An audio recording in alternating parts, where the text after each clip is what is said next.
This move, I worry about Jack because she's not very accustomed to giving things up.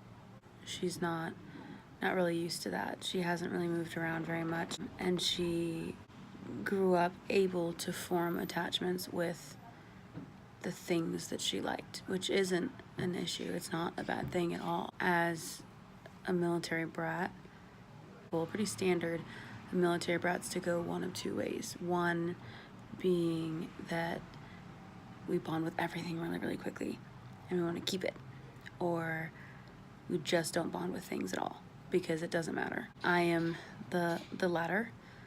I don't decorate because it doesn't bother me to have things not decorated. I can live out of boxes for months and months and months, even probably years on end, and it doesn't bother me at all. What decoration we do have in our apartment right now is completely due to Jack because it bothers her. She's like, you live like a sociopath. People are gonna think you're a sociopath if they come over because you don't have anything that you're clearly passionate about, that you care about, displayed. I just never really cared about things, and I worry about Jack having to say goodbye to things, and I feel bad. I feel bad that this move, not that, because I'm not making her move, but I feel bad because this move is forcing her to say goodbye to things that she cares about, and it's hard for me to understand that because there's very little that I would have difficulty getting rid of. Very, very little. Very few things that I'm like, oh no, I want to hold on to that. You know, I can't understand her emotional attachment to things, to stuff. So I try and be as understanding as possible and try to be as accommodating as possible and gentle as possible. And sometimes that's very difficult. Not like I lose my patience or anything, but sometimes it's hard to understand that. And I feel bad that I can't offer her more understanding and sympathy. I can offer empathy. I can't always offer sympathy. And I feel bad. I worry about her heart with things like this. Before, when she moved out of college and into the apartment that I had already had for a couple months, it was pretty easy because we could fit most of her stuff in the back of my car. I had a big hatchback, and I still have a big hatchback, but it's different moving things from one person's dorm to two people's apartment than moving things from one person's apartment to somebody else's home, because we're not moving into a place of our own yet. We're moving into a family member's house. So doing that is going to be difficult. I don't want to bring a bunch of boxes to their house. I don't want to burden them with stuff that we don't really need. We're getting rid of a lot. We're leaving behind a couch. We're leaving behind our bed. They have a bed, so we're not going without a bed, but we're leaving behind our bed. We're leaving behind our table. We're leaving behind 5 different shelves. The only real piece of furniture we're taking, besides like a coffee table, and it's not even a big coffee table, is our dresser. And we have one dresser that we share. And that's the biggest piece of furniture by far that we're taking. It doesn't bother me to leave these things behind, but I think Jack places a lot of importance, and I think she places a good bit of her identity on what she has. And that's not a bad thing at all. I'm not criticizing it. It's just very different than how I identify myself and like who I am as a person. And my heart hurts for her because if that's how she builds her identity, she's going to be losing a lot of that because we're leaving behind and giving up a lot of things. And that's hard for everyone. So I feel bad. But she's been tough so far. She's absolutely been my rock through this. So it's pretty awesome. She's a warrior. So I guess it's my turn to do a little solo video. I just dropped off all of my Disney stuff at work. Well, at my old job now, I guess. Since since we're moving, I can't exactly still work at Disney.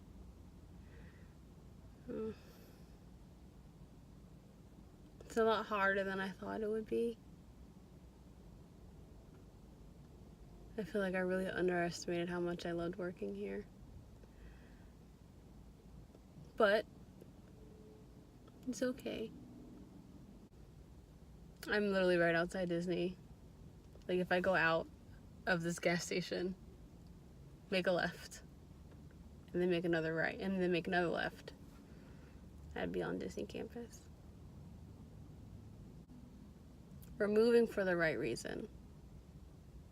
We were going to, Texas was our next move in a few years. And it really sucks why we're moving now.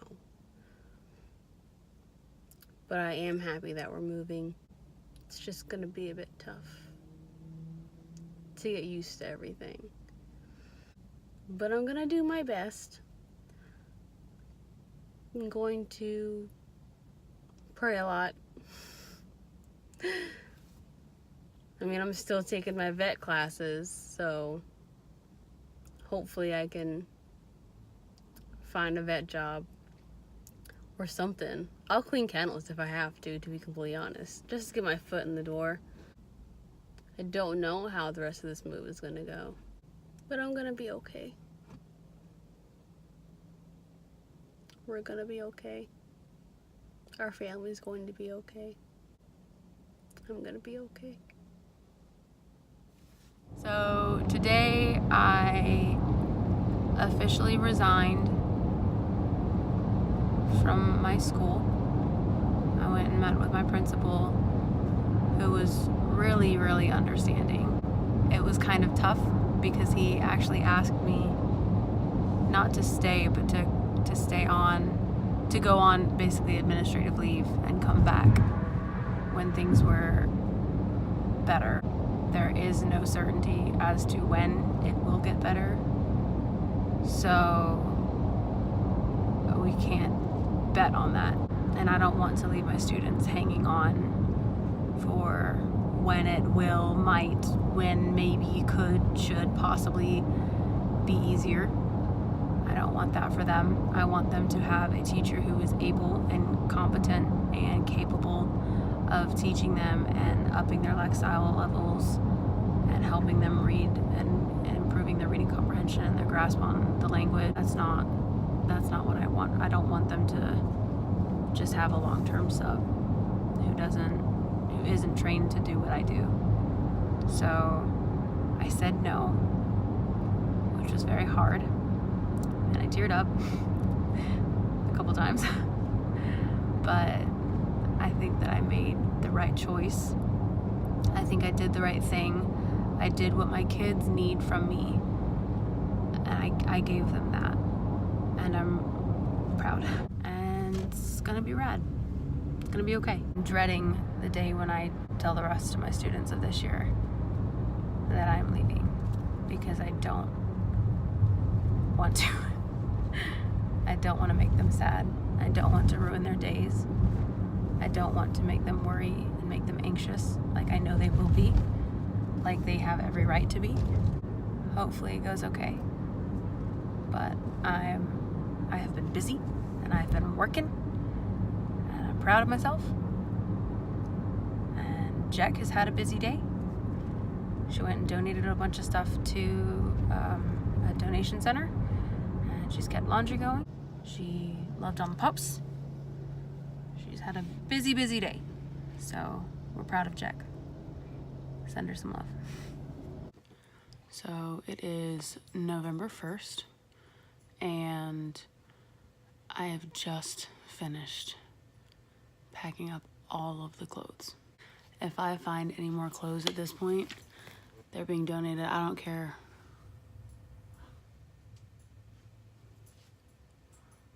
I don't even want to know.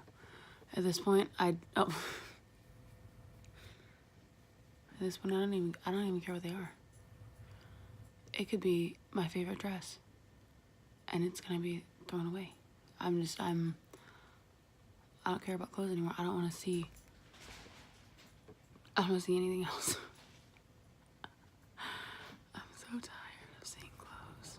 We're doing the right thing, and not just like morally or anything like that. Like, I mean, this is the right move for us. This is the right choice for us too, for Jecamia and I.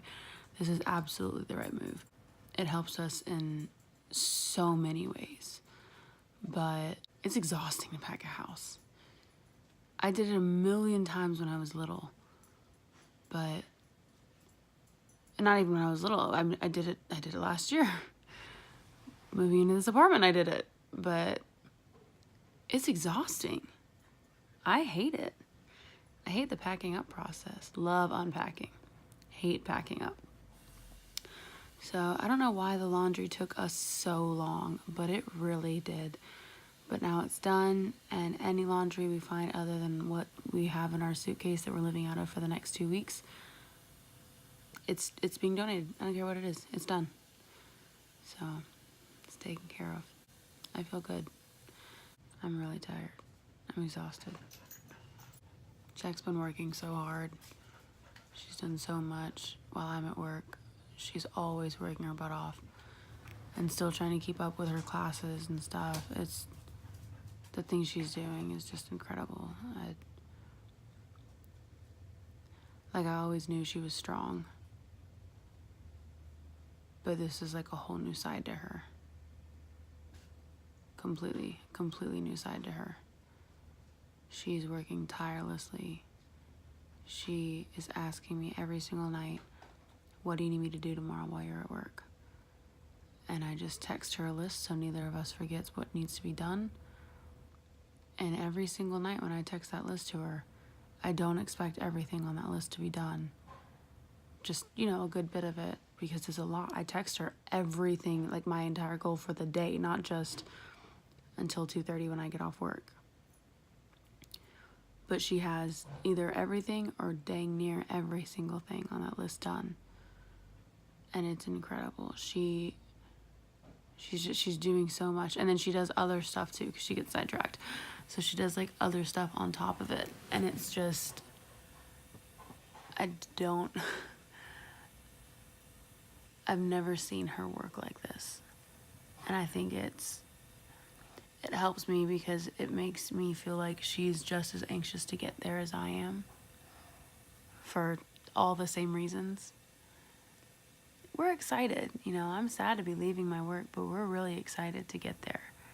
It's gonna be nice to be with my family. It's where I need to be for me. It's where I need to be for them. It's where Jack needs to be for her and for me and for them, so it's gonna be really good for us. But her working so hard to get everything done beforehand really, really helps. So it's incredible to have that. It's really nice to have that. Yeah.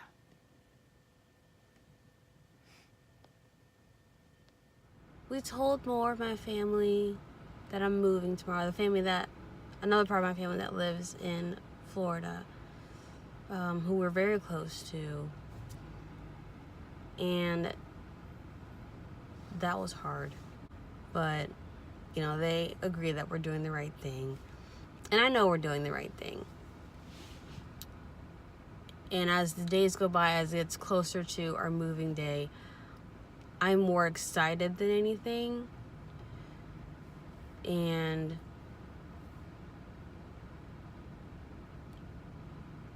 I have less anxiety about moving. I have more anxiety about packing up all of our stuff and throwing away the majority of our stuff than I do with actually moving to Texas.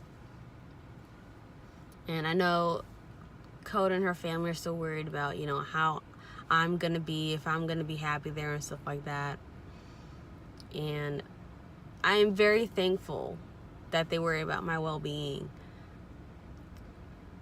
But you got to give me a chance to get there first.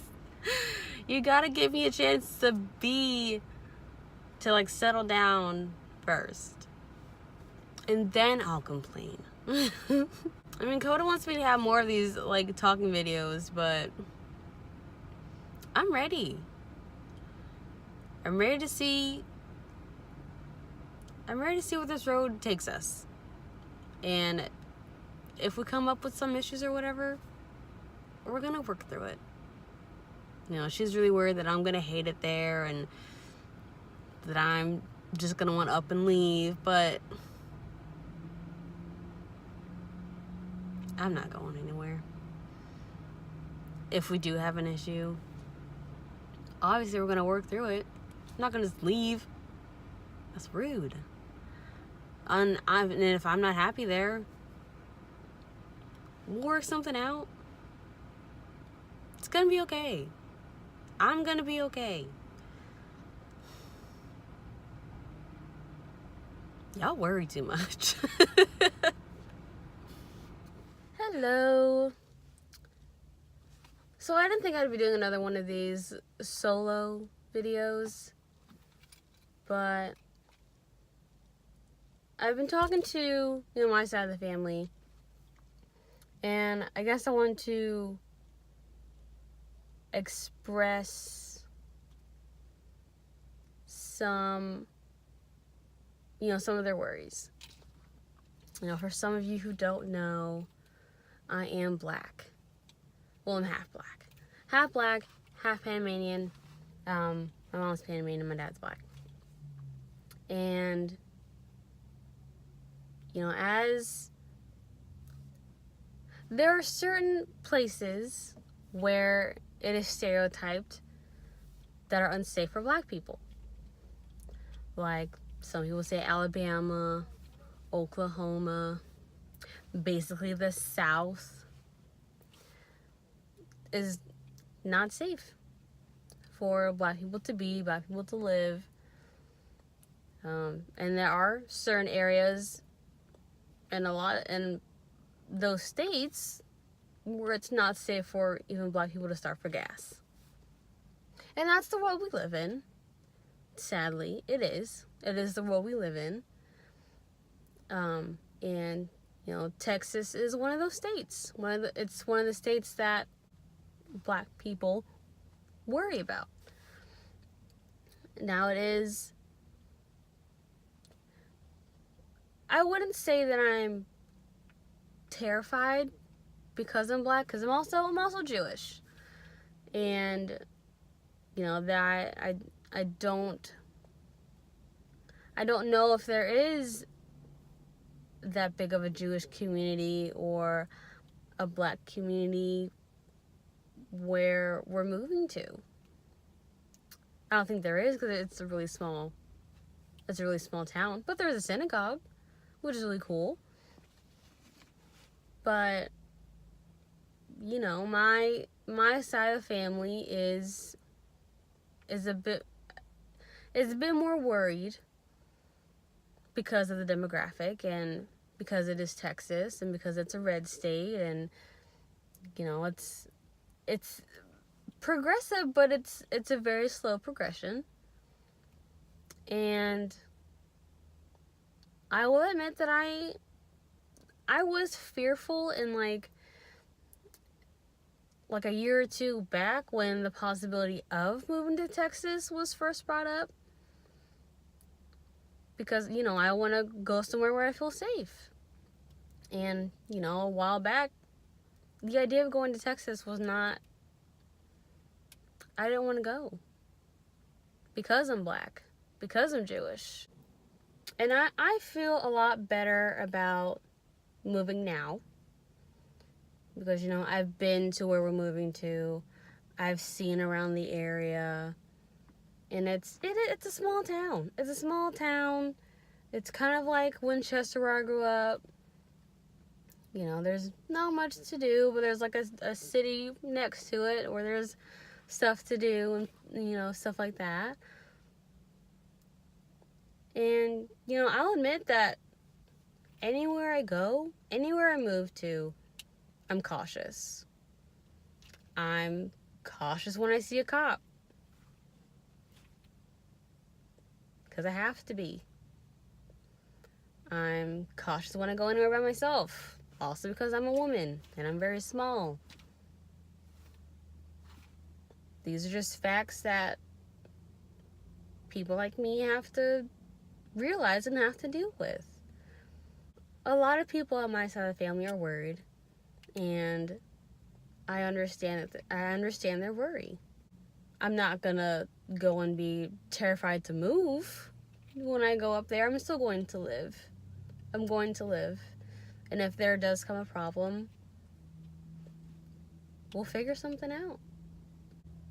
But as a Black, Hispanic, Jewish person, bi person, moving to Texas, I do have to be cautious. So ignore the sound of my voice. I'm getting a little ill. Today was my last day at work, last day with my kids, and last day with my coworkers. We are packing up the trailer and we're leaving tonight. Today was a good day. It was a chill day anyways because it was, the last day before Thanksgiving break, so that's always kind of a chill day to begin with. But it was very overwhelming to receive so much love from my kids. It was really sweet. My kids made me cry a couple times, but it was a good day. I realized walking off the campus how much I actually loved the school itself and not just the people within it, which I didn't realize how much I loved the school itself. I really only ever cared about the people, but I love the school. It's a great school and I'm gonna miss them. And it was really rough to leave today. It was really rough to come to the car. It was really rough to come to the car today. And usually I'm like, whoo, let's go home. I'm so ready to go home. Had a good day, or sometimes when I had a bad day, I'm ready to go home.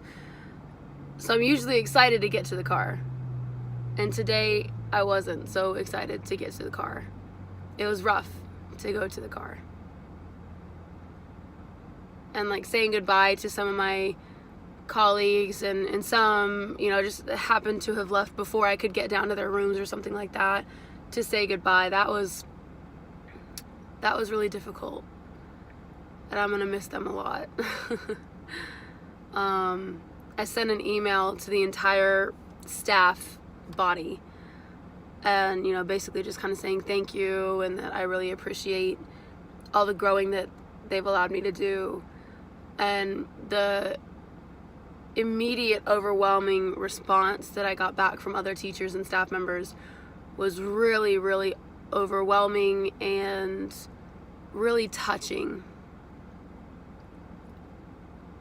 And then the reactions, the goodbyes that I got from the students, the amount of students who kept coming back every period just for one last hug, and one more I love you, miss, and one more be safe, and one more of my silly goodbyes.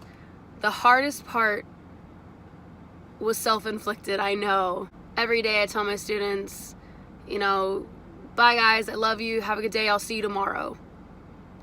And every single period, just out of habit, I almost said I'll see you tomorrow. And that was really, really difficult because I caught myself every time, and every time I teared up because I knew I wouldn't see them tomorrow or even after the break. So that was really difficult, but I'm ready. I'm not ready to leave them, but I'm ready to go home. Home, the real home. So here we go.